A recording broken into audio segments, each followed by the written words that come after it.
Labdien, cienījamie mediju pārstāvji, viesi un tiešraides skatītāji. Paldies, ka atradāt laiku šodien pirmssvētku laikā paviesoties pie mums Rīgas motoru muzejā.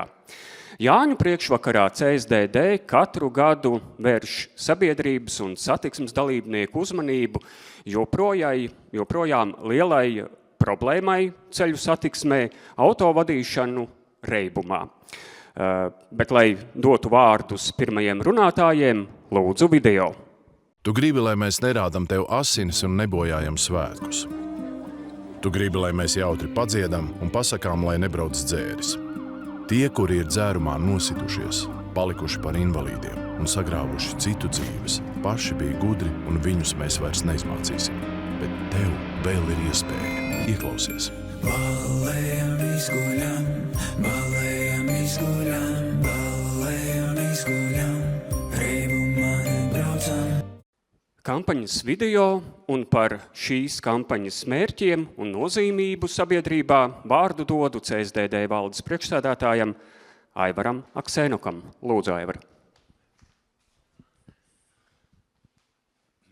Labdien, cienējamie klātesošie! Droši vien visi esam kādreiz gājuši medicīnisko pārbaudi vadītāju apliecības saņemšanai.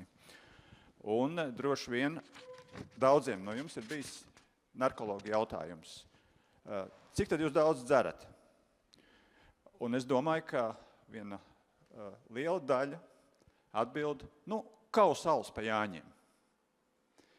Un faktiski jau Jāņi tas ir tāds laiks, kad visa daba zaļo, kad gaisā mutuļo prieks, laime, gaišas naktis, silts laiks, ugunskur kurās. Ir cilvēkam tāda atbrīvotības sajūta, un tad pēc tās dancošanas vai dziedāšanas tas alus kaus izkūst mutē nemanot. Cilvēkiem ir prieks, svētki ir nepieciešami, bet tas nekādā veidā nav savietojams ar braukšanu ar automobili pēc tam. Un kāpēc es šo ievadu stāstu? Tāpēc, ka tieši šis laiks ir tas, kad mēs izvēlamies rīkot šo kampaņu pret braukšanu reibumā. Taču, protams, tā nav problēma tikai pa Jāņiem. Ja mēs paskatāmies šo gadu, tad no 34 bojā gājušiem cilvēkiem ceļu satiksmes negadījumos ir 9 no viņiem ir bijuši saistīti ar alkohola lietošanu. 5 autovadītāji, 3 gājēji, 1 mopēdu vadītājs. Starp citu, šī statistika liecina arī interesanti par to, ka ne jau tikai autovadītājiem sēžoties pie stūres ir jādomā par alkohola iespaidu, bet arī tiem pašiem gājējiem dodoties varbūt mājās vai dodoties ciemos pie kaimiņiem, jādomā par to, kā ir šī te uzvedība uz ceļa. Savukārt, kopumā šajā gadā ir bijuši 464 negadījumi, kuros ir bijuši ievainoti cilvēki vai cilvēki gājuši bojā, un faktiski vairāk kā piekdaļā gadījumu ir kāds no šiem te negadījumu dalībniekiem bijis lietojis alkoholu, bijis alkohola reibumā. Priekšā ir vasara, un ja šeit mēs redzam, ka apmēram 5. daļa ir bijuši saistīti ar alkohola lietošanu, tad, diemžēl, vasarā cilvēki pārvietojas vairāk, pasākumi ir vairāk, un vairāk ir arī šo negadījumu, kas saistīti ar alkohola lietošanu. Jūs jau visi ziniet, ka CSDD veids šo smago ceļu satiksmes negadījumu izpētes projekts. Un, ja mēs skatāmies par visu iepriekšējo gadu, tad 118 smagos negadījumus mēs izpētījām detalizēti, un 54 gadījumos kāds no vadītājiem bija, vai arī gājējiem, vai citiem satiksmes dalībniekiem bija lietojis alkoholu. Tātad faktiski apmēram vairāk pat kā 1/3 daļa tuvu pusē. Tāpēc arī ir šī kampaņa. Kampaņa ir pirms svētkiem, kampaņa ir vasaras sākumā, un mēs ļoti aicinām gan autovadītājus, gan visus viņu līdzcilvēkus pievērst uzmanību tam, lai nesāstos pie auto stūres. Un varbūt noslēgumā tiešām gribētos vēlreiz pateikt. Priecājieties, ballējieties, bet izguļiet. Un es vēl gribētu teikt, arī izguldiniet un iejājiet, bet nebraucam reibumā. Paldies! Paldies Aksenoku kungam, bet, lai iezīmētu realitāti uz Latvijas ceļiem, vārdu dodu CSDD satiksmes drošības ekspertam Oskaram Irbītim. Lūdzu, Oskar. Labdien! Es nedaudz varbūt par tām sekām pastāstīšu. Ir pētot tieši šos smagos negadījumus, braucot uz negadījumu vietām, redzot dzīvē, kā tas īsti notiek un ar ko tas īsti beidzas. Diemžēl negadījumi, kas ir saistīti ar alkohola lietošanu, beidzas pārsvarā daudz smagāk. Jo, ja mēs skatāmies arī to, ko izpētam un konstatējam, ar ko tad vēl summējās, korelējušie pārkāpumi, kas saistīti ar alkoholu, tad turpat blakus ir ļoti liels ātruma pārsniegums, turpat blakus ir drošības josta nelietošana, jo izskatās tā, ka tagad smadzenais prāts ir atstājis savu godpilno vietu, tad parādīsies drosme gan ātri braukt, tad ir parādīsies arī pārliecība, ka cilvēks ir nemirstīgs un drošības jostas nav jālieto, un tas beidzās daudz traģiskāk. Līdz ar to tiešām šis apreibinošo vielu iespējas ir ļoti, ļoti nozīmīgs un ļoti, ļoti bīstams, ko cilvēki bieži neapzinās, un tas, ko mums rāda arī statistikas dati, ko mēs dzirdām katru dienu mēdījos par to, ka cik tur ir tie pieķertie, tad varbūt esat ievērojuši, ka brīžiem ir un pat pārsvarā ir tā, ka no tiem visiem pieķertajiem tie 1,5 plus promils, tur, kur tās krimināllietas sākās, tad tie ir vairāk nekā tie, kas ir ar tām mazām promilēm. Tas tikai liecina par to, ka tad, kad varbūt cilvēks ir tur vēl mazo promiļu galā, ka viņš apzinās šos riskus, bet tādā brīdī, kad jau tās promils ir daudz, tad saprāts ir pilnībā atstājis cilvēku, un šeit tiešām ļoti nozīmīga lieta parādās tam, ka līdz cilvēkiem ir jārēģē un jāskatās, kā tad mums tā kompānija uzvedās, jo attieksme, kad uz mani tas neatiecās, tas attiecās tikai uz to, kas ir braucis dzērumā, tas ir pilnīgi nepamatot, jo tiešām redzot šos smagos negadījumus, kur cieši cilvēki, cieši pretimbraucēji, līdzbraucēji, vienkārši uz ceļa esošie. Šī situācija ir gaužām traģiska un nav jūtams, ka tas ļoti strauji uzlabotos. Tāpēc arī šīs mūsu kampaņas, tāpēc arī strādājam, pētam, rūpējamies, lai kaut kā mēģinātu šo situāciju uzlabot. Paldies Oskaram Irbītim, un tagad dodu vārdu Valsts policijas reaģēšanas pārvaldes priekšniekam Jurim Jančevskim. Lūdzu, Juri. Labdien! Papildinot iepriekš runātājus, pilnīgi visam piekrītu. Mēs katru gadu pirms šiem svētkiem runājam ar sabiedrību, un tik un tā šī statistika joprojām ir pietiekoši liela priekš mūsu valsts mēroga, priekš iedzīvotāju skaita. It kā viņi uzlabojās pēdējos 3 gadus, bet tie skaitļi joprojām ir lieli. Arī atceramies, 22. gada nogalē stājās spēkā grozījumi, kriminalizēja šo atbildību sākot no 1,5 promilēm. Redzam, ka 3 gadu laikā kopējais vadītāju skaits ir samazinājies apmēram par 1500. Pagājuši tie bija 3000. Vadītāji izturēti lielākā daļa joprojām ir virs 1,5 promilēm. Kaut gan iepriekšējā gadā arī šai kategorijai bija lielākais kritums, jo parasti šis kritums bija ar mazāku reibumu, jo, kā jau Oskars minēja, tad šie cilvēki vēl apzinās, domā, ko dara, tad pie lielāka reibuma cilvēks vienkārši to dara apzināti, nedomājot par sekām, nedomājot ne par šo sodu apmēru, ko viņš var saņemt, ne par sekām, kas var iestāties. Tad iepriekšējā gadā šī tendence bija, šai kategorijai bija labvēlīgāka. Bet viennozīmīgi tas ir apzināts lēmums, sēsties pēc tur tādā stāvoklī un arī runājot ar šiem cilvēkiem, saprotot, viņi vienīgais, par ko aizdomājās, ir par vadītāju apliecības zaudēšanu. Bet par pārējām sekām viņi tajā brīdī nedomā, jo mēs visi labi saprotam, ka atņemtu vadītāju apliecību ir iespējams pēc kaut kāda laika atjaunot, atgūt. bojāt transporta līdzekli, piemēram, kā šo ir iespējams salabot. Nolauzts ceļazīme arī ir iespējams salabot, bet bojāgājuši cilvēki mēs nevaram atgriezt, smagus miesas bojājumus mēs nevaram atgriezt. Līdz ar to arī mūsu aicinājums arī ir iesaistīties visiem līdzcilvēkiem, kopā svinētājiem, līgotājiem, svētkos pieskatīt vienam otru, būt atbildīgiem.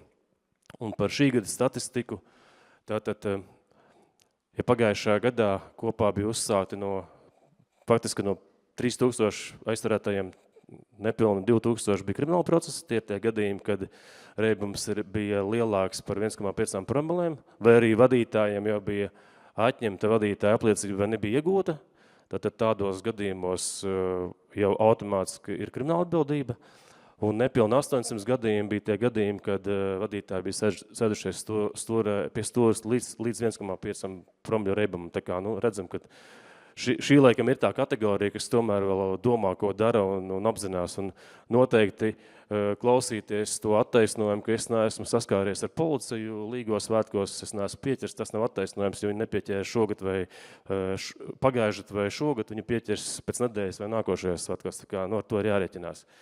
Un arī tiešām visiem līdzsvinētājiem mēs aicinam pieskatām viens otru, esam atbildīgi tādā veidā gan pret sevīm, gan arī pret apkārtējiem un nesabojām svētkus sev un pārējiem. Paldies. Bet tur laikam bija vēl cipari, ja? Bija gan.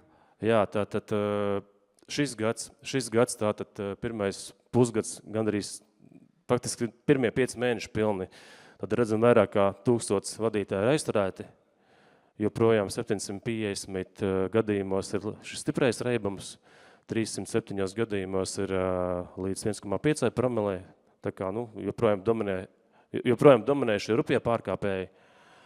Un no šiem divriteņu vadītājiem tad redzam, ka arī lielākais skaits ir tātad velosipēdu vadītāji. Iepriekšējā gadā bija pār pa 1100 gadījumiem, šogad tie 336, skrējēji pagājuši bija 166, šogad 57, un tas divritenis, kas ir pēdējais, tas ir viss prātīgākais, bet, ja mēs salīdzinām pa dienām, tad noteikti šī tendence joprojām palikušas tādā pašā līmenī.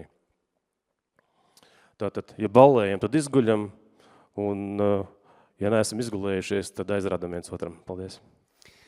Paldies Jurim Jančevskim. Došu vārdu arī kampaņas strateģiskajiem partneriem, ar kuru palīdzību šīs kampaņas vēstījumi izskanēs daudz plašāk un daudz skaļāk. Vārds apdrošināšanas tehnoloģiju uzņēmuma Balcija Latvijas biznesa vadītājam Edgaram Korzānam. Lūdzu. Labdien! Mēs Balcija, kā apdrošināšanas nozares pārstāvji, principā katru dienu redzam, cik ļoti dārgi maksā šī viegliprātība pie autostūras, un tāpēc mūsuprāt tas ir ļoti svarīgi šīs izglītošanas kampaņas un runāt par riskiem, lai potenciāli viņus novērst. Lai arī šobrīd mēs esam tādā pirmssvētku noskaņojumā, domājam, kā svinēsim Jāņus kopā ar sev tuvajiem un lustīgi čalosim pie Līga ugunskura. Diemžēl pēc svētkiem būs jāatgriežas skaudrajā realitātē, kur mēs redzēsim mēdī virsrakstos pieķertos dzērāju šoferus, iespējams arī avārijas, kuru viņi ir izraisījuši, un arī no mūsu perspektīvas skatoties, ja skatāmies ciparus, tad pēdējo pāris gadu laikā tā summa, ko dzērāju šoferi izraisot avārijas, vai tas kādu, ko viņi ir izraisījuši gan mums, gan paši sevi, ir mērām vairākos 100 000. Un šie vairāk 100 000 ir šī medaļas, viena puse, varbūt pat tāda mazāk sāpīgā puse. Otra lieta ir, kā šīs avārijas ir ietekmējušas gan viņus pašus, gan arī cilvēkus, kas viņās ir cietušas. Tā kā jā, tā ir ļoti svarīga lieta. Otra lieta, ka mēs gribētu šogad pievērst uzmanību, ir nogurums, jo, lai arī mēs redzam, un arī Jančevs kungs teica, ka tā statistika varbūt nedaudz uzlabojās, un cilvēkiem daļai no sabiedrības jau braukšana dzērumā ir tāds sarkanais karoks, tad tas, kam mēs gribētu pievērst uzmanību, kad varbūt arī pēc tās lustīgās līgošanas, kad nav gulēti visi naktis, vajadzētu tomēr atpūsties un atgūt spēkus un sēsties pie stūras tikai tad, kad tu esi mundrs. Jo, kā mēs visi zinām, tad, kad esam noguruši, mums zūd koncentrēšanās spēja, mums zūd uzmanība, kas, manuprāt, ir svarīgākās lietas tieši vadot šo automašīnu. Tāpēc arī mēs no Balcijas puses izveidojam tādu nebijušu akciju, izgulēšanās staciju, un aicinām ikvienu no jums 19. jūnijā no 16. un 20. jūnijā no 12. pie Tirzniecības centra Spīcē apmeklēt Balcijas izgulēšanās staciju un varbūt, simboliski iečakoties pie mums pirms dodaties garajās svētku brīvdienās. No manas puses neliels komentārs vai sveiciens novēl jums visiem lustīgu līgošanu. Esat atbildīgi, un esat atbildīgi ne tikai par sevi, bet arī par cilvēkiem sev apkārt, jo, kā jau kolēģi iepriekš minēja, tas stiprais reibums nevienmēr palīdz izsvērt šīs lietas racionāli. Tā kā, paldies jums! Paldies! Dodu vārdu arī Bolt Drive vadītājam Latvijā Edvīnam Kažokam. Jā, pirmkārt, paldies CSDD par šo kampaņu, par to, ka jūs iekļāvāt arī Bolt strateģiskos partneros. Ko es gribu pateikt? Mūsu uzņēmumam drošība vienmēr ir prioritāte. Un tad pēdējā gada laikā mēs esam ieviesuši dažādus tehnoloģiskus risinājumus drošības uzlabošanai. Pirmkārt, mēs ieviesām braukšanas vērtējumu mūsu klientiem. Mums ir reakcijas testi pirms katra brauciena, un mums ir arī automātiskā bojājuma noteikšana. Un ko mēs redzam pirmajos 5 mēnešos, lai gan mūsu autoparks ir izaudzis pa 25% no gadu uz gadu, mēs redzam, ka uz 100 000 kilometru negadījumu skaits ir samazinājies pa 20%. Tātad rezultāts ir. Mēs redzam, ka tehnoloģijas palīdz, taču galu galā sēsties pie stūres reibumā, tas ir cilvēka lēmums. Tātad ļoti svarīgi to saprast, un līdz ar to mēs arī katru gadu, kā mēs darām, tātad līgo naktī no 23. uz 24. jūniju, mēs slēgsim savu pakalpojumu no 10. vakarā līdz 6. rītā. Atkal, lai palīdzētu cilvēkiem pieņemt to lēmumu. Un tad mūsu aicinājums šogad ir, nebrauciet dzērumā un neļaujiet to darīt citiem. Paldies! Paldies! Dodu vārdu arī Virši mārketinga un komunikācijas nodaļas vadītājam Mārtiņam Eihmanim. Labdien! Tas ir fakts, ka Viršus katru dienu apmeklē 1000 autobraucēju, un kas ir ļoti svarīgi visā Latvijā. Līdz ar to, apmeklējot stacijas, mūsu darītāji, klienti dodas gan savos darbos, gan pienākumos, gan atpūtā un svētkos. Un tad tas ir vienlaicīgi gan mūsu iespēja, gan arī atbildība atgādināt viņiem par pavisam elementārām, mums šķiet pašsaprotamām ceļu satiksmes drošības tēmām. Lai arī pašsaprotamām, tomēr statistika rāda, ka ne tik pašsaprotamām. Lūk, līdz ar to Līgo svētku laikā mēs redzam, ka mēs varam būt ļoti, ļoti atbilstošs partneris, kas nāk ar savu ārtavu un atgādina klientiem, kas dodas svētkos visā Latvijā par to, ka ir jāballē, protams, ir Līgo svētki jābauda, bet ir jāizguļ. Ir jāizguļ, lai pēc tam var ar svaigiem spēkiem celties un turpināt darīt savas lietas. Tādēļ šajā kampaņā mēs cik spēsim, atgādināsim mūsu klientiem un visai Latvijai par to, ka balējam, draugi, bet izguļam. Paldies! Paldies visiem runātājiem, un tagad izglītojošā vai izklaides daļa, to mēs tūlītās uzzināsim. Bet, lai plašāk ieskatītos dzērāju šoferu psiholoģijā no kriminoloģijas un tiesu psiholoģijas viedokļa, aicināšu Rūtu Treju pievienoties, un jums būs tā iespēja redzēt pirmizrādi lekciju izrādēji dzērāju šoferība, fakti, ko nevar nodzert. Vārds Rūtai. Lūdzu.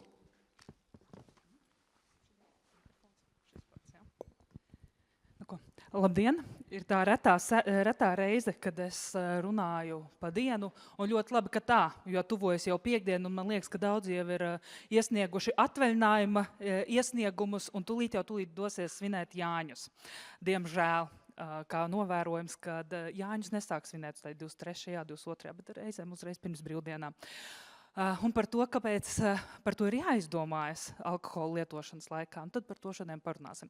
Ceru, ka jūs brīdināja, ka šis būs melnais humors, jo kā es esmu kā pasniedzēja sapratis to, ka ja mēģini mācīt šitā kā mamma, tad neviens neklausās. Bet ja varam kopā drusku pasmieties, tad tā informācija līdz cilvēkiem aiziet nedaudz ātrāk.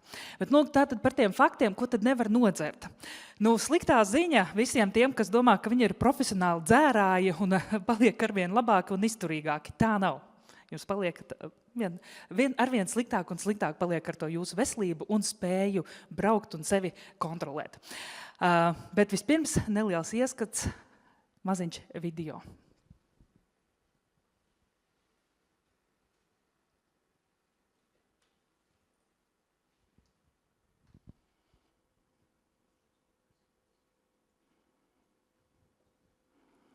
Tas nav nekāds skats no filmas. Tā ir reāla ikdiena, cilvēki, kas pazaudē savas dzīvības, tie, kas sabojā savas dzīves un sabojā dzīves citiem.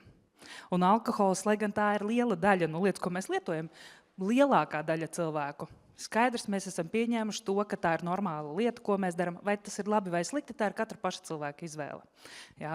Tā kā mēs šeit nemācīsim par to, ka nevajag lietot alkoholu, bet par to, kas tad notiek, kad jūs braucat. Un jautājums, vai braukšana reibumā bija vienreizējs gadījums, vai tā vienkārši bija pirmā reize, kad tevi pieķēra? Skaitļi, protams, ir lieli. Mēs redzam, ka katru gadu pieķer tūkstošiem cilvēku, kas izvēlas braukt reibumā.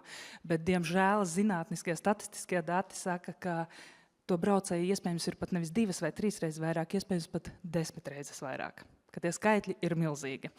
Un Latvijā, tāpat kā daudzās citās valstīs, ir tā, ka policijas tik bieži uz ceļa nemaz nav. Un ja arī ir, tad mums ir visādas aplikācijas un veidi, kā nodot ziņas, kāpēc nebrauc tur vai šit, ir apbrauc apkārt. Ja. Diemžēl es pati nesen biju kādā pasākumā, kur es saku, kur palika tas vīrietis, kurš bija šausmīgi sadzēries? Es tā kā redzēju, ka viņš šeit bija. Viņš aizbrauc mājās. Saku, kā pats? Jā, pie stūres, bet viņš visu laiku brauc. Un visi uzskatīja, ka tā ir pilnīgi normāla lieta. Tas ir tas, kā mēs kā sabiedrība arī atbalstam šos braucējus. Bet es atgriezīšos nedaudz pie statistikas datiem, kas teica, ka pēdējā laikā tā situācija uzlabojas. Bīstam informācija, ko dod cilvēkiem, teikt, paliek labāk, un tad visi pēkšņi atslāps un teiks, tad jau viss ir baigi labi, mēs varam neuztraukties. Bet tas ir līdzīgi kā ar svara nomešanu. Ja tu met nost svaru un es nomets 2 kilogramus, bet vajadzēja nomest 15, taču neteiksi, viss paliek labāk, tad jau var sākt atkal ēst vairāk. Ja? Tā kā par to vajag uzmanīties, nevajag sev stāstīt, ka viss ir ļoti labi, un mums par šo vairs nevajag runāt. Vajag gan. Bet sāksim mēs ar to, kāds tad ir tas īstais dzērāja šoferis. Kāds ir dzērāja šofera profils? Mums gribētos ticēt, ka tas varētu būt kādam rakstīts uz pieres. Tā nav. Tā nav, un reizēm mēs sēžam blakus kādam profesionālam dzērāja šoferim, kurš vēl nekad nav pieķerts, bet ir gadiem braucis pie stūres. Un kas tad ir tā problēma ar tiem, kas brauc gadiem pie stūras dzērumā? Viņiem vairs nav bail. Jo arī stress rada problēmas, kā mēs braucam ar mašīnu. Ja es esmu stresā, plus vēl ir alkohols, man ir tuneļa redze, es uztraucos, man trīc rokas, domāju, ka tik mani kāds nenoķer. Ja? Tā brauc pirmajā reizē. Bet ja tu brauc jau gadiem, tad tu vairs neuztraucies, tev jau vairs tas stresiņš ir drusku mazāks, un pieķert arī ir grūtāk. Kāds no malas to īsti var neredzēt. Bet tie, kas brauc regulāri, tie, diemžēl, ļoti apzināti pārkāpj likumus. Un tas nav par to, ka mums jāstāst, ka braukt alkohola reibumā ir ļoti slikti. Visi to zina. To zina absolūti visi. Vai jums ir tiesības, vai jums nav tiesības, jūs braucat pie stūres vai nebraucat pie stūres. Tas ir apzināta likumu ignorēšana. Un kā jau Oskars teica, tas nav tikai par to, ka es braucu reibumā. Lielākoties tam līdzi nāk arī citi pārkāpumi un pat noziegumi. Tā skaitā nesprādzēšanās, ātruma pārsniegšana, braukšana bez tiesībām vai, piemēram, šeit mēģināšana iesmērēt policistam viltotus dokumentus nesošus, screenshotus no dažādiem ārzemēs it kā iegūtiem dokumentiem, ja? Tālāk auto zādzības un, piemēram, bērnu atstāšana novārtā. Kad bērni tiek atstāti mājās, lai dotos kaut kur uzpildīt savus alkoholiskos krājumus, vai dažreiz pavizināties, vai, kā mums ir zināms, diemžēl arī strādāt. Taksisti, kam beidzās nauda, ir nopelnīta, reāls gadījums, iekāp mašīnā un apdraud visu pārējo savu potenciālo klientu veselību, drošību un dzīvību. Jo izdomā, man beidzās nauda, braukšu nopelnīt vēl nedaudz. Gan vajadzēs ko nodot pēc tam priekšniecībai, gan arī varēs uzpildīt alkoholiskos dzērienus. Diemžēl jāsaka tā, ka likuma ignorēšana nāk roku rokā ar sodiem. Ja cilvēks uzskata, ka sods viņam ir par mazu, tad nav nekāda problēma. Es mierīgi varu turpināt šādi te braukt. Vienreiz samaksā administratīvo sodu, otrais, atņēma tiesības. Tas nekas, braukšu bez tiesībām. Jā.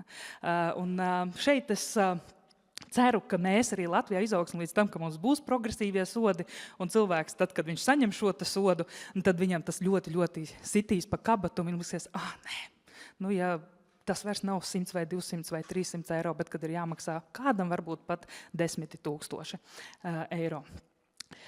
Sodam nāk līdzi klāt arī mūsu attieksme kā sabiedrībai. Jo ja man kā dzērāja šoferim ir pozitīva līdzšināja pieredze, es neesmu dzērāja šoferis, tas tikai piemērs, ja man līdz šim ir pozitīva pieredze, sots ir mazs, kaimiņi mani nekādīgi nenosoda, sabiedrība mani nenosoda, kāpēc lai es nebrauktu? Kāpēc, lai es maksātu par taksi 50, 60, 70 eiro Jāņu vakarā, vai no rīta, ja, kad tas noteikti ir daudz dārgāk nekā jebkurā citā dienā, tāpat kā, piemēram, tas būtu jaunā gadā. Es vienkārši braukšu ar savu mašīnu, un tas man maksās 5, ja nepieķers. Un kā jau minēju savā piemērā pasākumā, kurā es biju, ja vēl visi pārējie atbalsta, jā, tu brauc, tev tikai taisni jābrauc. Taisni braukt nav māksla, taisni māk braukt arī autonomais putekļu sūcējs. Tas nav nekas tāds, ar ko būtu jāsaka, ka tas ir kaut kāda baigā lepošanās. Lūk, bet ir vēl viena ļoti īpaša lieta dzērāju šoferiem un vispār šoferiem, kas pārkāp noteikumus, un tā ir cilvēku personība. Ne visi cilvēki ir gatavi braukt dzērumā. Ir cilvēki, kuri to uzskata pilnīgi par izaicinājumu. Cilvēki, kam varbūt ir antisociālā personības traucējumi, narcisistiski personības traucējumi, un viņi to uzskata gandrīz kā tādu spēli. Pieķers, nepieķers, tas ir azarts, tas ir adrenalīns, tas nav tikai par likuma pārkāpšanu, tas ir par to, kāds kaifs man ir no tā, ka es braucu dzērumā. Un tad es vēl varu lielīties gadiem, ka es taču vienmēr tieku sveikā cauri, un mani neviens nevar noķert. Un liekas, kā mēs tādu varētu atpazīt? Ja jums ir tas pazīstamais, kurš brauc, piemēram, sastrēgumā un visu sabrauc pa labo pusi, jo viņš ir svarīgāks un viņa ceļš ir daudz nozīmīgāks nekā jūsējais, tad ziniet, tas visdrīzāk ir tas ar tām personības problēmām, kurš domā, ka viņš uz ceļa ir svarīgāks, jūsu dzīves nav tik svarīgas, ne tikai dzīvības, bet arī tas, kur jums ir jāpaspēj. Viņš vienmēr būs, vai viņa vienmēr būs nozīmīgāki.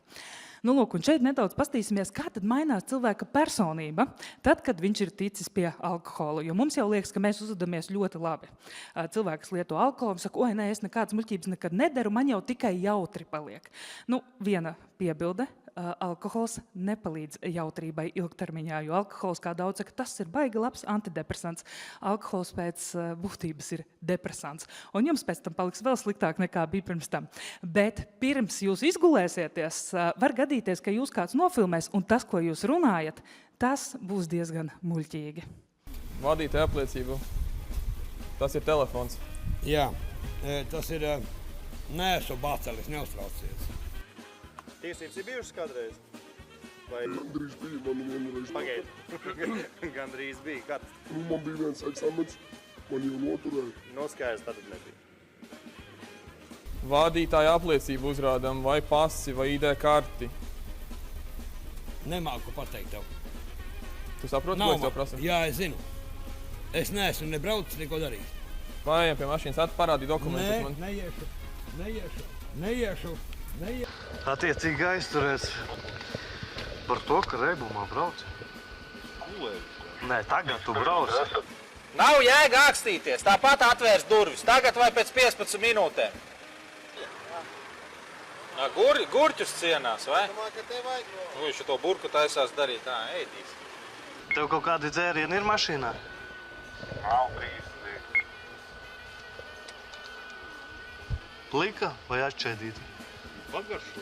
Nē, paldies. Tas jau nepalīdzēs, tas neko nedod. Ātais lodzieni, lai varam sarunāties. Turpmākās sarunas laikā apturētais kungs izmēģinājis visu laikā iežēlināt policistus, taču, kad tas nav izdevies, sev vien saprotam iemeslu dēļ, brīdī, kamēr inspektori atradušies savā auto, ierāpies aizmugurējā sēdeklī. Сели обратно назад. У нас все на камере есть, как вы переползли. Это будет гораздо хуже вам. Сейчас сели назад. Mēs просто pabraukājām. Dzērumā pēc stūris var braukāt, jā? Sarunai piekrita arī pats vaininieks, kurš gan neatzīst, ka braucis ātri. 80-90 nav liels ātrums. Inspektor kungs, 80-90. Tu man gribi aizstāvēt? Gribi es to uzlūdīšu savam advokātam, gribi? Vēl! Tu gribi es to uzlūdīšu savam advokātam? Jūs varbūt pamanījāt, ka jums seko policija un tāpēc jūs sākāt bēgt? Nē, taču, nē. Tā policija vietas. Es jau varu sen varēju mežā iebraukt, jā. 3,28. Tā jau normāli. It kā ir normāli, jā. Normāli. Nu ko, tagad jau, protams, komiski. Man gan jāizska kompliments ir policijai, kas ar šo nodarbojas, un ka jūs varat, cerams, ka vismaz, kā saka, smieklīgi tas ir tikai tāpēc, ka mēs šobrīd skatāmies uz aizturētiem cilvēkiem, kuri nav nevienu nogalinājuši, un ka neviens nav cietis vai nav cietus kāda cita manta. Tāpēc mēs varam pasmieties. Un šeit ir par to, kad jums liekas, es, kad piedzeros, pieņemu ļoti nopietnus un pareizus lēmumus. Absolūti nē. Tie lēmumi izklausās šādi, tad, kad viņus mēģina kaut kā izskaidrot un mēģina savu ideju izskaidrot. Nu jā, 3,5 promils, kas tad tas diezgan normāli. Lūk, bet pieskaroties šim te promilēm, tad vēlos pastāstīt par alkoholu, jo alkohols vispār ir diezgan mānīga lieta. Sāksim ar to ar bēdīgi slaveno teicienu, jo alkohols ir vienīgā apreibinošā viela, par kuras nelietošanu mums ir jāattaisnojas un jāskaidrojas. Kāpēc es nelietoju? Pēc idejas jau tā ir rinda, bet ne par šo ir šī tēma. Lietojam alkoholu, ja vēlamies, bet mums ir jāzina, kā tas mūs apmāna. Lūk, lēmums braukt dzērumā ir pieņemts dzērumā. Un tad, kad pirms tam man liekas, es jau nebraukšu, vai es zināšu, kad es vēl drīkstu braukt. Man kādreiz jaunībā bija tāds labs teiciens, jo es strādāju bārā, un tad es par cilvēkiem tā runāju. Es zinu, ka mans limits ir tad, kad es vairs nezinu savu limitu. Tu atnāc uz bāru un saki, man tikai 3 dzērienus, es ilgi strādāju bārā. Un pēc 3. dzēriena es tam cilvēkam saku, tu teici, ka tev šodien tikai 3. Ai, nē, jau vienalga, ja? Jā, jo pirms tam jau tu domāji normāli. Tagad jau tev ir ieslēdzies pilnīgi cits režīms, un tu teiks, labi, es jau diezgan labi jūtos. Lūk, bet kas ir noticis pa šo laiku? Melam bija efekts, jeb tāda akūta tolerance, un ar šo arī alkohols ļoti izceļās uz citu apreibinošo vielu fona, jo tā ir vienīgā apreibinošā viela, kurai tolerance rodas lietošanas laikā. Man nav šodien jāiedzer, tad jāizguļās un jādzer atkal, lai veidotos tolerance, bet tajā pašā dienā, tajā pašā brīdī, kad cilvēks lieto alkoholu, viņa smadzenes uzreiz pieksē, mums sūta kaut kādu indi, kas mūs bremzē, jo alkohols ir kā bremze, paliek lēnāka domāšana, lēnāka uztvere, ka mums vajag drusku iegāzēt, un smadzenes sāk gāzēt ar visādiem veidiem, lai palīdzētu mūs uzturēt normālā formā. Šeit ir jāskatā, dažiem cilvēkiem šī tolerance veidojas ātrāk, un viņi neizskatās piedzērušies ļoti ilgi. Citiem cilvēkiem tolerance drusku lēnāk izstrādājas, un tie ir tie, kas ātri atslēdzās. Es gribētu teikt, labi viņiem, labāk, lai viņi atslēdzās, tas nozīmē, ka ķermenis nav pieredzis pie tik daudz alkohola, viņi vienkārši var aiziet gulēt, un mums nevienam nav jāņem nost atslēgas. Tātad, turpinot par šo te akūto toleranci, tas, diemžēl, ir tā, ka es izdzeru vienu dzērienu, otru, trešo, es jūtu, kā es reipstu, kā man paliek varbūt kādam labāk, kādam sliktāk, kājas neklausa vai vēl kaut kas, smaids līdz ausīm lielākai daļai cilvēku, izņemot tiem, kam agresīvas tendences, tiem kulaki vicinās pa gaisu. Lūk, bet tad, kad alkohols ir sacies savu augstāko punktu, un jūs pat iespējams esat beiguši lietot alkoholu, pēkšņi liekas, ka es esmu skaidrā. Tagad es varu braukt. Diemžēl tā nav. Tās ir jūsu smadzenes, kas strādā uz pilnu kapacitāti, lai jūsu ķermenis domātu, ka viņš ir skaidrā. Bet uztvere nestrādā. Kā jau Oskars teica, te jau viss veselais saprāts ir atslēdzies. Tas ir tikai jūsu ķermenis uz muskuļu tāds atmiņas, kas darbojas un mēģina noturēties cik taisni iespējams. Lūk, Un otra lieta ir situācijas tolerants, un daudz saka, bet es piedzēries braucu labāk nekā skaidrā. Vai jebko citu, ko var darīt piedzēries labāk nekā skaidrā, un arī šeit šis ir tolerances, šis te izveidotais apmāns. Jo tad, kad tu lieto alkoholu, kā es teicu, kas tā kā nobremzē mūsu domāšanu, nobremzē mūsu veselo saprātu, prāts turās pretī, un tā tad vienkārši gāzē ar visām iespējamām savām funkcijām, lai palīdzētu tev uzturēt normālā stāvoklī. Un, ja es zinu, ka es dzeru un braucu, es jau laicīgi sagatavojos, mans organisms jau laicīgi zina, ka viņš brauks. Ja, un viņam liekas, viss es jau gatavs, vienalga, cik jūs izdzersiet, jums liksies, ka jūs varat braukt ļoti labi. Kā zināt, ka šī tolerance jums ir izveidojusies un ka jūsu ķermenis jums melo un cik slikti jums bija iepriekšējā dienā, tas ir tad, kad no rīta cilvēki pieceļās un viņiem trīc rokas. Trīc rokas, reibst galva, tad jūs jūtat, kad jūs smadzenes joprojām to gāzē iekšā, lai turētos pretī šai te indei. Un šis ir labs rādītājs. Ja kādreiz kāds ir bijis situācijā, ka viņš saka, es varu braukt, tad viņš aizbrauc mājās, no rīta pieceļās, trīc, viņam ir slikti, viņam ir nelaba dūša, tad tas ir tas brīdis, kad sev jāpasaka, nē, tad, kad es esmu piedzēries, es patiesībā nezinu, cik ļoti piedzēries es esmu. Tas ir tikai apmāns. Un šeit ir ļoti svarīgi arī ievērot, kad jūsu draugi brauc un liekas, šis cilvēks nemaz neizskatās tik ļoti piedzēries. Un atkal pēc savas pieredzes savā jaunībā, kad strādāju bārā, cilvēki var neizskatīties piedzēršies, bet mēs zinām, cik daudz alkohola viņi ir lietojuši. Un dažiem cilvēkiem to vienkārši nevar redzēt. Un ja jūsu draugi lieto alkoholu, apstādiniet un neļaujiet braukt. Un šeit nedaudz tādam ieskatam, jo reizēm ir cilvēki saka, es izdzēru 3-4 glāzītes, nav jau baigi daudz, bet baigi daudz nevajag. Lai tiktu līdz 0,2 promilēm, vajag tikai 2 alus pudeles vai 2 glāzes, piemēram, vīna. Un jau uzreiz mums būs pirmie efekti. Ja? Kas tad tur? 1-2 dzērieni, vizuālās funkcijas pasliktinās, bet šī ir vēl tā stadija, kur pārsvarā cilvēki vēl ir diezgan priecīgi. Ja? Nespēja veikt 2 uzdevumus vienlaicīgi. Es domāju, kāds zināsit, sevišķi, ka pāris glāzes iedzer, raksta īziņu, bet vairs nezin, ko apkārt runā cilvēki, vai atkal otrādāk. Ja? Nevar lasīt un runāt. Bet, spriestspējas lēnām pazūd, viss jau garstāvoklis uzlabojas. Vēl nedaudz 3. alus pudele vai glāze dzēriena, un jau pasliktinās koordinācija, paklūpam uz pakāpienu, kur visu laiku ejam garām, pēkšņi vairs nevaram trāpīt.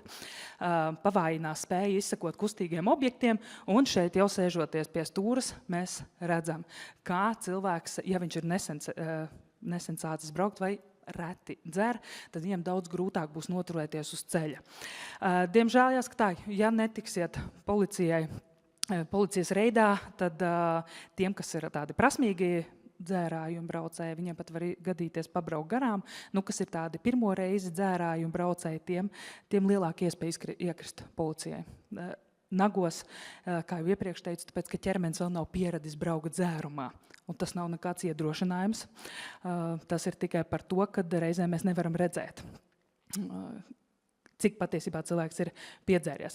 0,5 promiles, 4 pudeles vai 4 glāzes, īstermiņa atmiņas zudums, neatceros, kas notika, zīmes, neredzam vairāk krustojumus, nezinām, kas vēl var notikt. Un jau rekur pie 1 līdz 1,5 promiles, 5 pudeles. Un kas tad ir 5 alus pudeles? Tādā vienā pasēdēšanā tas īsti nekas nav. Aiziet jebkur, kā nekas nav, es kā bāra cilvēks saku, lielākā daļa cilvēku izdzer pļāpājot, tas ir ļoti viegli. Ja? Tas ir ļoti viegli cilvēkam, kurš dzer alkoholu, izdzer 5 alus pudeles. Un tad 1,5 promiles ir vismaz 7 alus pudeles vai 7 glāzes kā dzēriena. Tie varētu būt arī tā kā šoti saucamie. Bet tā problēma ar šo te lielo alkoholu daudzumu liekas, labi, es izdzēru, tagad jūtos labāk, melambija efekts jau ir ieselēdzies, es jau sāku pierast pie šī, es drīz varēšu braukt. Es jau 2-3 stundas, noteikti policisti zinās, es pirms 2-3 stundām dzēru, es jau pēc tam vairs nedzēru. Bet, diemžēl, alkoholam ir viena tāda īpaša sadarbība ar mūsu aknām, un aknas strādā ar noteiktu ātrumu, kuru nevar pātrināt. Tikai viens dzēriens stundā, viens šots vai viena vīna glāze, kur apmēram 25 ml alkohola, tiek pārstrādāti 1 stundā. Neatkarīgi no tā, vai jūs dzerat kafiju, vai jūs skraidat apkārt ap pirti un ejat pirti un ielecat ūdeni. Jūs domāsiet, ka jūs jūtaties labāk, bet alkohols nav pazudis. Viņš tikai var izstrādāt vienu šo te devu stundā. Un, ja ir izdzerti 7 glāzes vai 7 saules pudeles, tās ir 7 stundas vismaz. Pie nosacījuma, ka jūs esat ļoti veselīgs cilvēks un jums aknas tiešām strādā perfekti. 18, 20 gados labāk, 40 gados jau vairs tik perfekti nebūs. Ap 35, 40 gadiem jau paliek sliktāk, tāpēc arī tā nākamā diena ir daudz smagāka. Plus arī sievietēm daudz lēnāk notiek šis process, un nedod Dievs, ja vēl klāt nāk kaut kādi medikamenti. Medikamenti plus alkohols, tas ir tā kā organizēt 2 kāzas vienā restorānā. Vietas visiem nepietiks un kāds cietīs. Nu, aknas cietīs stabili, varbūt cietīs arī jūsu mašīna vai tiesības. Tā kā, jā, atcerieties, 1 dzēriens, 1 stunda. 10 dzērieni, 10 stundas, viņi tur gaida rindā. Vienkārši dzērieni stāv rindā un gaida, kad aknas tiks ar viņiem galā. Nu, lūk. Un vislabākais veids, kā sevi tomēr nenovest līdz tam, ka tolerance ir tāda, ka es vairs nevaru saprast, cik daudz es dzeru. Ja, man liekas, ka es esmu skaidrā, bet patiesībā alkohols manī uzkrājas. Un es novājinu savas aknas un vēl nedod Dievs vēl paliek tā teikt, uzmetu pa virsu uz karstām oglēm, kā mēs teikt, ir ievērot tādu kā 2 principu. Maksimāli 2 dzērieni vienā reizē. Vairāk nevajag, tad organisms ar to diezgan veiksmīgi tiks galā un rītā jutīsieties diezgan labi.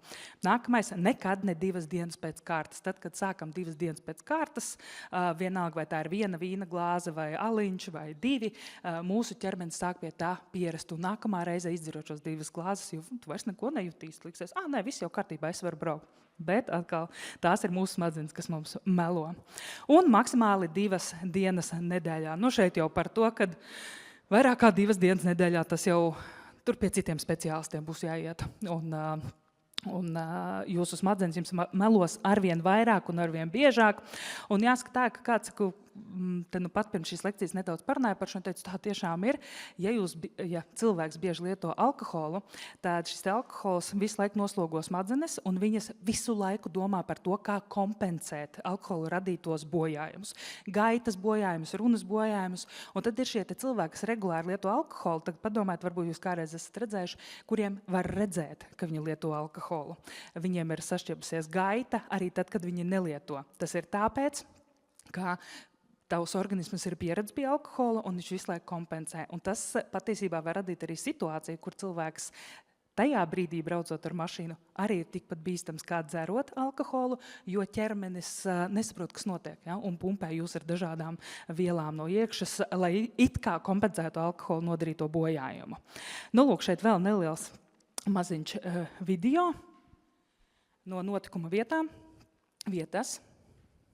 Kā izstāsta cilvēks, kad viņš ir devies uz konkrētu mērķi, viņš zina, kādi viņam šodien ir mērķi, viņam ir plāni šodienai, rītdienai, bet Oskara labi pieminēts gadījums, kurā puisis ir devies pie meitenes romantiska, viņam būs romantisks vakars, nu paši zina, kas viņam tur prātā droši vien ir, un ir mīlestības pilna galva, un visādi sapņi un idejas un fantāzijas, bet diemžēl līdz galapunktam viņš nenonāk, jo ir bijis ne tikai līdz alkohols mašīnā, bet viņš arī pirms tam ir bijis lietots.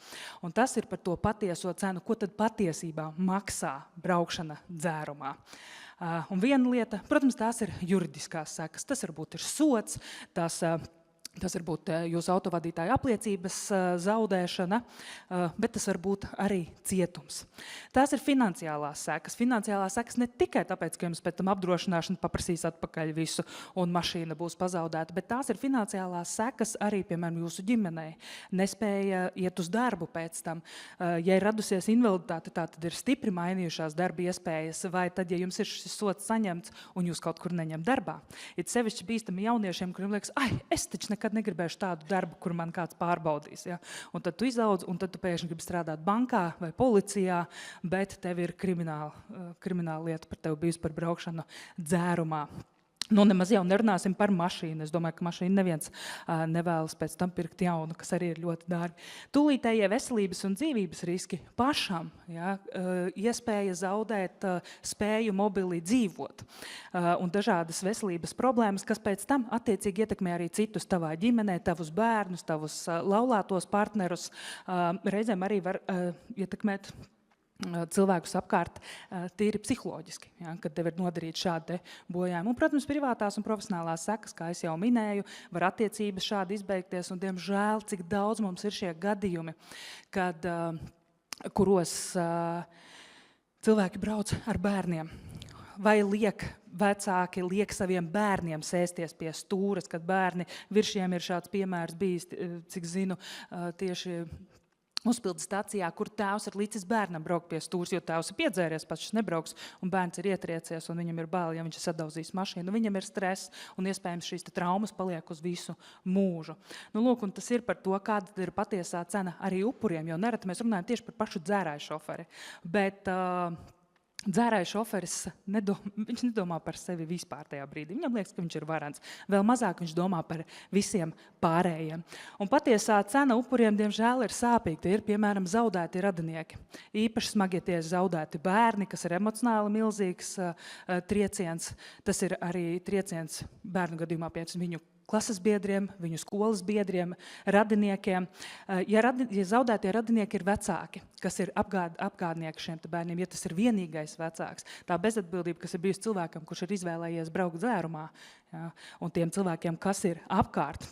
Finansiālā sekas līdzīgi tāpat kā braucējiem, bet arī upuriem, kuri nav izvēlējušies. Viņi neizvēlējās braukt, vai viņu vecāki neizvēlējās braukt, bet tagad viņiem nav apgādnieku, kuri rūpēsies par viņiem. Tās ir sadauzītas mašīnas, viņi nevar braukt uz darbu, un nevar braukt uz darbu dēļ vēl dažām lietām, kā piemēram tūlītējiem veselības riskiem un dažādām psiholoģiskām traumām, kas redz kā posttraumatiskais stresa sindroms, kas vienkārši liedz pēc tam sēsties pie stūras. Un tā ir cena, par ko daudz neaizdomājas. Vēl viena atsevišķa kategorija, protams, es nezinu, vai mums policijā ir šādi dati, bet par to, cik patiesībā maksā arī šāda izmeklēšana. Tie ir cilvēkam ir jābrauc uz šīm te nozieguma avāriju vietām, kur ir reizēm arī cilvēku mirstīgās atliekas tādā izskatā, kādus nevēlas redzēt neviens. Arī policisti, kas tiem ir gatavoti, un šie profesionāļi, kam arī ir jāiet cauri, par ko dzērāju šoferis nekad nedomā, jo domā tikai par savām tiesībām. Es pazaudēšu autovadītāju tiesības, braukšu bez tām, jo ja jau viņam ir viena alga, viņas pazaudēt, visdrīzāk arī būs viena alga pēc tam un vizināsies arī bez tiesībām. Nu, lūk, un šeit mēs nonākam arī pie sabiedrības lomas, ko mēs kā sabiedrība varam darīt, lai neatbalstītu dzērāju šoferus. Nu, protams, parasti jau runājam par to, ka varam atņemt atslēgas un tam līdzīgi, bet nevienmēr tas ir iespējams. Ja man pretī būs kāds lielāks kungs, es droši vien viņam tik viegli tās atslēgas neatņemšu. Bet sociālās normas mums ir tādas, ka sūdzēties arī ir slikti. Es taču nezvanīšu policijai par savu kaimiņu. Kā es viņam pēc tam skatīšos acīs? Jā, jūs varbūt tajā brīdī jutīsieties neērti, bet kāda ir sajūta, kāda būtu sajūta, ja šis kaimiņš nobrauc kādu citu cilvēku? Jā, nedodies savu kādu jums tuvāk, jūs pēc tā patiesībā vienalga, vai tas tuvāks vai tālāks cilvēks. Un sabiedrības tolerance pret dzērāju šoferiem ir fenomenāla. Man ik pa laikam patīk paskatīties sociālos medijos, kā cilvēki reaģē. No vienas puses, super, mēs attīstamies, mēs ejam uz priekšu, un sabiedrībā tiek nosodīta braukšana dzērumā, telefonu lietošana, bet atradu 2 komentārus par pagājušā nedēļā notikušu pārkāpumu, kur tētis alkohola reibumā uz kvadrcikla brauc ar mazu bērnu. Bērns bez ķiveres, tas jau pats par sevi skaidrs, un mūk no policijas. Un ko dara sabiedrība? Lielākā daļa, es, protams, izvēlējos asākos komentārus, nosoda policiju. Kāpēc policija viņi ķer? Ja neķertu, tad jau nekas... Tad jau nebūtu nekāda bēgšana un situācija būtu mazāk bīstama. Ja? Kamēr līķu nebūs, laikam jau to pakaļskraidīšanu neizbeigs. Kad beidzot aizliks, ka pirmais ir drošība, ambīcijas un zvaigznītes pagonos pēc tam. Tā teikt, braucam virsū policijai. Kāpēc jūs ķerat? Kāpēc jūs neķerat īstus noziedznieks? Lai jūs zinātu, šis ir vārds vārdā no komentāriem. Ja? Mēs neko nerediģējām. Ja policija labāk būtu ķert īstus noziedznieks, nevis tēvs ar bērniem, vai dzērāju šoferis, kurš apdraud sava bērna dzīvību, nav noziedznieks. Jā, diemžēl šie gadījumi ir, un mēs arī šeit Latvijā zinām par tiem, kas vizinās ar saviem bērniem alkohola reibumā, un šie bērni zaudē dzīvību. Nu, lūk. Un es pieķeršos pie vārda kauns, lai gan mums īsti patīk, jā, nu cilvēks ir ierēbis. Es ikdienā toties ieteiktu izmantot vārdus kā dzērāja šoferis, nevis alkohola reibumā, lai ir šī nepatīkamā pieskaņa šim vārdam un ka braukšana dzērumā nav nekas slavējams, ka tas ir kauns. Kauns ir ļoti spēcīga sajūta un tā nāk no apkārtējiem cilvēkiem, nevis no savas iekšas. Nu, lūk. Un piederība grupai, diemžēl, vēl viena lieta Latvijā. Ja es braucu dzērumā un es braucu bez tiesībām, es esmu pret sistēmu un man nepatīk šī sistēma.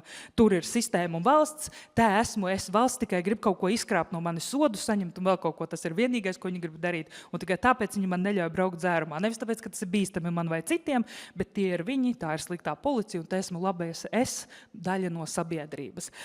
Un ir tomēr jāmāc to, ka policija ir mūsu drauga un viņi rūpējas par mūsu drošību. Un ja tev neļauj braukt dzērumā, nu tā skarbi teikt, ja tev tiešām gribas atvadīties no dzīves, nu meklē kādus citus veidus, jo, teikšu godīgi, mēs visi nomirsim. Tev nav speciāli jāskrien pretī nāvei, jo tā ir vienīgā absolūti apsolītā lieta mūsu dzīvē pilnīgi visiem. Un ja tu pats skrien viņai pretī, nemēģini citus vēl paraut sev līdzi. Un kā jau teicu, valoda, kad mēs runājam par to, ka tas ir kauns, un bieži sabiedrībā dzirdam ļoti juridiskus terminus, kā cilvēks alkohola reibumā vai bojā gājušie. Tad, kad mēs runājam ar dzērām šoferiem, izmantot ļoti tiešu un vienkāršu valodu. Dzērāja šoferis un cilvēki ir miruši, nevis gājuši bojā vai noslapkavoti. Lai tiešām tas ir tas, kas tas patiesībā ir. Tas attiec uz sabiedrību, jo, protams, juridiskām organizācijām ir savi noteikumi. Un vai tu atbalsti dzērāju šoferi? Un lielākā daļa teiks, nē, bet tad ir, es domāju, ka katrs no mums kādreiz ir dzirdējis tā teicienu, nu šito ceļa kājai uz kurieni? Uz cietumu? Uz kapiem? Tev nevajag ceļa kājai iedzert glāzīti pirms braukšanas pie šēšanās pie stūras, un ja tu vēl iedod atslēgas un iedod savu mašīnu vai savu moci cilvēkam, ka ir atņemtas tiesības par dzeršanu, par braukšanu dzērumā, tad arī tu, diemžēl, atbalsti braukšanu dzērumā. Negribu te tagad teikt, ka visiem mums ir jānes atbildība par citu lēmumiem, bet reizēm ir cilvēki, kas palīdz un tiešām atbalsta šo braukšanu dzērumā. Un tajā gadījumā, ja tu esi atbalstījis, vai tu labi jutīsies, ja esi līdzvainīgs slepkavībā. Tad, ja tu lieto alkoholu šajos svētkos, un ja tev liekas, ka tu vari braukt, tomēr aizej pagulēt, jo, ja liekas, tad var ļoti stipri sasisties.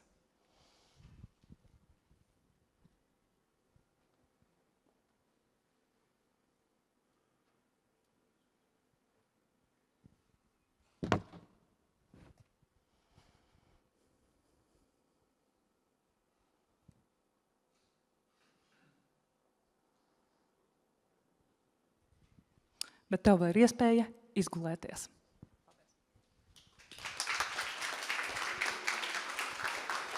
Paldies Rūtai. Ceru, ka fakti un notikumi lika aizdomāties, ko Rūta stāstīja. Lustīgu līgošanu, bet atcerēsimies, ka līgo dienā tad mēs ballējamies, bet Jāņu dienā izguļamies. Kārtīgi, lai droši nokļūtu mājās. Paldies visiem klātesošajiem, paldies visiem runātājiem par ieskatu šajā tematikā. Lustīgu līgošanu. Mēdījiem tagad ir iespēja arī aicināt uz individuālām intervijām runātājus. Priecīgus Jāņus!